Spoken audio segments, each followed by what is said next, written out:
నమస్తే, నేను మీ Gopi. Welcome back to our channel. ఈరోజు మనతో వచ్చరికి సీనియర్ జర్నలిస్ట్ ఇమ్మంది రామారావు గారు ఉన్నారు. సార్ నమస్తే సార్. నమస్తే సార్, పవన్ కళ్యాణ్ గారి మాజీ రెండవ భార్య ఆమె పవన్ కళ్యాణ్ గారి ఫ్యాన్స్ మీద మండిపడ్డారంట. సో ఎందుకు మండిపడ్డారంటారు? ఎందుకు మండిపడ్డం అంటే పవన్ కళ్యాణ్ ఫ్యాన్స్ కూడా హుషారు ఎక్కువగా ఉంటే తప్పదు. అంటే కుర్రాళ్ళు అభిమానులు వేడి రక్తం ఉంటుంది, ఎప్పటికప్పుడు ఆవిడ తిరుగుతూనే ఉంటుంది అన్నమాట. ఈ మధ్యకాలంలో ఆవిడ అంటే కమలం గుర్తుకు ఓటేయమని చెప్పింది రాజకీయాల పరంగా. కానీ పవన్ కళ్యాణ్ కూడా చాలా భారీ సపోర్ట్ అందించింది. ఎలాంటి సపోర్ట్ అందించిందంటే ఆయన నెంబర్ 1 స్టార్. ఆయన సంపాదించాలంటే ఇప్పుడు ఓ సినిమాకు ఒక 100 కోట్లు తీసుకుంటాడు. 2 సినిమాలు చేసుకుంటే సంవత్సరానికి 2 సినిమాలు 200 కోట్లు. అని ఎందుకు ఎండలో కష్టపడాలి, ఎందుకు ఎండనక వాననక పిల్లలు పట్టించుకోకుండా తిరగాలి? ఆయనకి ఏంటంటే మరి అది ఏమిటో ఆయనకు అదో పిచ్చి. ప్రజల జీవితం ప్రజలంటే ప్రజల కోసం చూసినట్టు రేపు నిన్నెవరు చూస్తారు అని చాలా తెలివైన స్టేట్మెంట్లు ఇచ్చింది అన్నమాట. తర్వాత తను పవన్ కళ్యాణ్ అని ఒక టాటూ వేయించుకుంది అన్నమాట. ఓకే, టాటూ వేయించుకుంది, పవన్ కళ్యాణ్ టాటూ వేయించుకుంది అన్నమాట. ఆయన ఆవిడ ఇంటర్వ్యూస్ని అంటే ఆవిడ తాలూకు ఆ స్పీచ్ అంతా గమనిస్తుంటుంట. ఎందుకంటే చాలా సౌమ్యంగా మాట్లాడుతుంది, తెలివిగా మాట్లాడుతుంది, పవన్ కళ్యాణ్కి దూరం అయ్యానన్నటువంటి బాధతో మాట్లాడుతుంది. అయ్యో పొరపాటు చేశాను కదా అంటే ఇది ఇద్దరిలోనూ ఉంది. ఓకే, అంటే నేను రేణు దేశాయిని వదిలేసేవాడిని కాదు కానీ అన్నాడు సభలోనే. రేణు దేశాన్ని మాకు ఇద్దరి మధ్య ఏమీ లేదు, వదిలేసేవాడిని కాదు కానీ అంది. ఇక్కడ రేణు దేశాయ్ కూడా పవన్ కళ్యాణ్ని అసలు వదిలేసేదాన్ని కానీ అంటే మరి ఏంటో చెప్పమని చెప్పాడు మన ఎవరు ఓపెన్ హార్ట్. ఓకే, మరి ఏంటంటే అది నా బయోగ్రఫీలో చెప్తాను నేను, మీకు చెప్పను నేను. అది గాయం, అది దెబ్బైతే చెప్పేదాన్ని. ఆ గుండె గాయం అది బాబా వ్యక్తీకరణకే వీలవుతుంది కానీ చెప్పడానికి వీలవుతుంది. మనసుకు మామూలుగా శరీరానికి తగిన దెబ్బ అయితే వెంటనే మర్చిపోతాం, చెప్పేస్తాం. ఆ గుండెకి తగిలినటువంటి గాయాన్ని మనం చెప్పలేము, మర్చిపోలేము. కట్టెల్లో గట్టిగా కాలిపోయినంత వరకు అది ఉంటుంది. అట్లాంటి భావన రేణు దేశాయికి ఉంది. అది అందువలన వీళ్ళు ఉండి వదిన అంటారు. తర్వాత ఏదో ఈ మధ్య ఏదో చారిటీకి ఏదో డబ్బులు పంపించమని చెప్పేసి అదే చేసింది. చేసి మా అన్న పరువు తీసేస్తున్నావు అంటే ఎవరు మీ అన్న ఎవరు? అసలు మీ అన్నకి నాకు సంబంధం లేదు, ఇద్దరు విడాకులు తీసుకున్నాము. నాకు ఇష్టమైతే ఆయనేమో అభిమానిస్తాను, సపోర్ట్ చేస్తాను.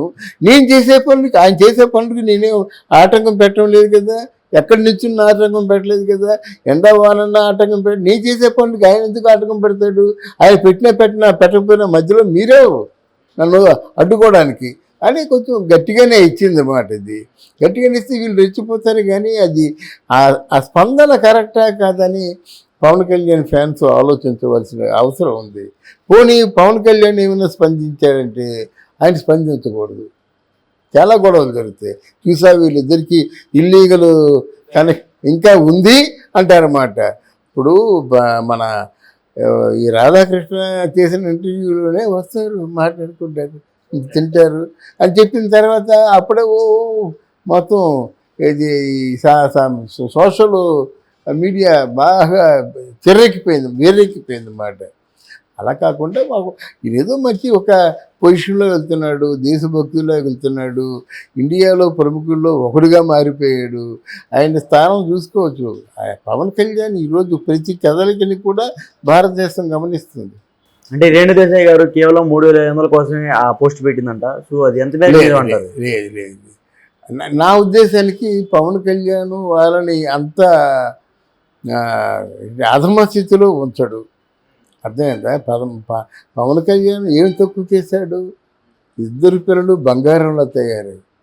ఎంత అదృష్టవంతుడంటే పవన్ కళ్యాణ్ తల్లి ఉంది కదా, చుట్టూ నాగబాబుకి చిరంజీవికి పవన్ కళ్యాణ్కి ఉన్న తల్లి అంజనాదేవి ఉంది కదా, ఆ రూపం వచ్చింది ఎవరికి. చిరంజీవి అమ్మని పిలుస్తాడు, మన పవన్ కళ్యాణ్ అమ్మని పిలుస్తాడు. అది పెద్ద అదృష్టం. కూతురు ఆధ్య. ఇక కొడుకంటే హైలీ డిసిప్లైన్డ్, నాలుగు అడుగులు 4 అంగుళాలు 6 అడుగుల 4 అంగుళాలు హైటు. అంటే కొనిదెల వారి వంశంలో టాప్ మోస్ట్ హైట్ మాట. ఆల్మోస్ట్ వరుణ్ తేజ్ 6'2", 6'4", అది పెద్ద హైటు. స్కూల్లో ఫస్ట్, కాలేజీ మన యూనివర్సిటీ అంటారు దాంట్లో ఫస్ట్. అంత పెద్ద పేరు, వాళ్ళందరికీ ప్రాణం ఫ్యాకల్టీ అందరికీ. అందుకే పవన్ కళ్యాణ్ వెళ్ళాడు, రేణు దేశాయ్ వెళ్ళింది. పేరెంట్స్గా వాళ్ళు గర్వపడే పరిస్థితి మాట. అందువల్ల వాళ్ళిద్దరి మధ్య ఆ పిల్లల్ని మాత్రం చాలా డిసిప్లిన్గా పెంచారు. అంటే రాబోయే రోజుల్లో అఖిరానందన్ సినిమా తీయబోతున్నాడంట, అది కూడా వాస్తవేనా సార్? అఖిరానందన్ తెలుగు టాలీవుడ్కి సూపర్ స్టార్ అయిపోతాడయ్యా, నేను చెప్తున్నాను ఈరోజు. Akira Nandan he'll be the leading artist in Telugu field. ఇది ఎప్పుడో చెప్పాను. మొన్న విజయేంద్ర ప్రసాద్ ఏమో అడిగాడు అవును రేణుగుని, అమ్మా నీ కొడుకు మీద నేను కథలు రాస్తున్నానని. నేను ఎప్పుడో చెప్పాను. ఎందుకు చెప్పారంటే గొప్ప ప్లెజెంట్, మంచి అట్రాక్టివ్ ఫేసు, హైటు, ఏదైనా కొంచెం విగరస్గా ఉండే క్యారెక్టర్స్ అయితే ఇంకా తిరగలేదు.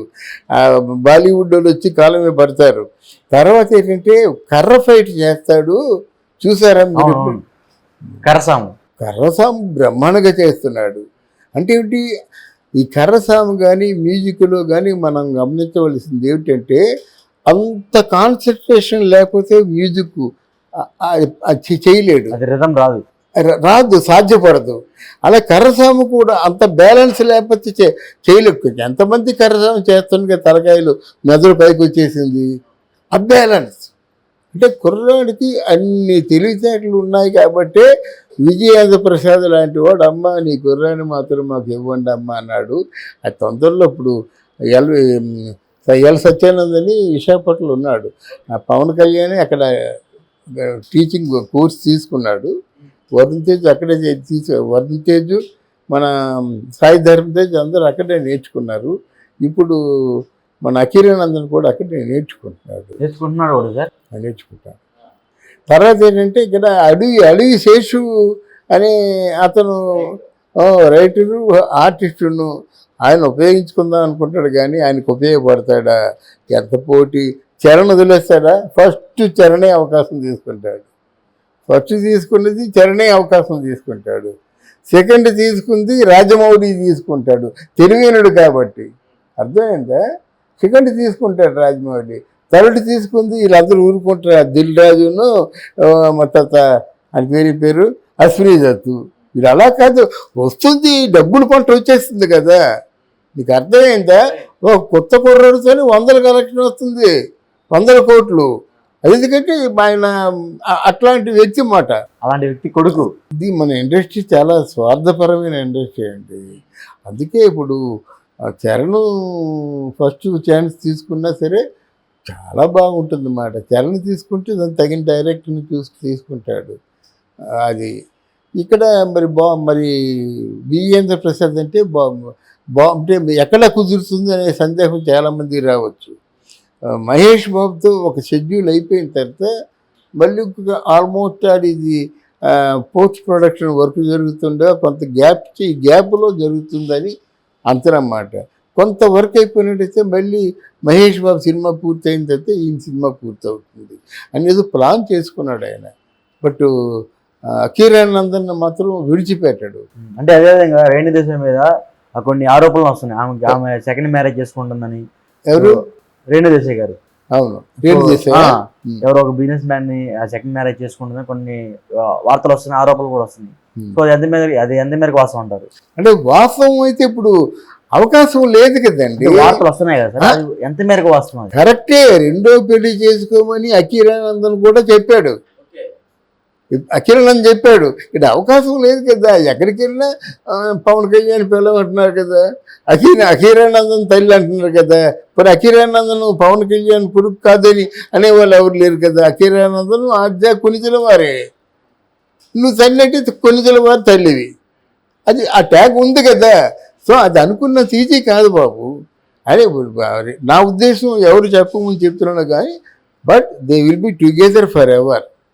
వాళ్ళు కలిసే ఉంటారు. పవన్ కళ్యాణ్ గారు ఇది కలిసే ఉంటుంది. ఇదే వెరీ గుడ్ ఫ్రెండ్స్ అండి. భార్యాభర్తలుగా విడిపోయారు, స్నేహితులుగా కలిసి ఉన్నారు. సో వాట్, మీరే కామెంట్ చేస్తారు? భార్యాభర్తలుగా విడిపోయారు, ఆ బిడ్డల్ని పెంచుకొని మంచి స్నేహితులుగా కలిసి ఉన్నారు. What is wrong? వాళ్ళు ఏమైనా పూర్తిగా అసలు ఏమిటా అడ్డగోలుగా ప్రవర్తిస్తున్నారు, పిల్లల్ని పట్టించుకోకుండా పిల్లల్ని ఇంత నాశనం చేశారన్నా వీళ్ళదే గర్వపడే తల్లిదండ్రులుగా ఉన్నారు. వాళ్ళు గర్వపడే తల్లి, గర్వపడే తండ్రి, ఇంకేముంది?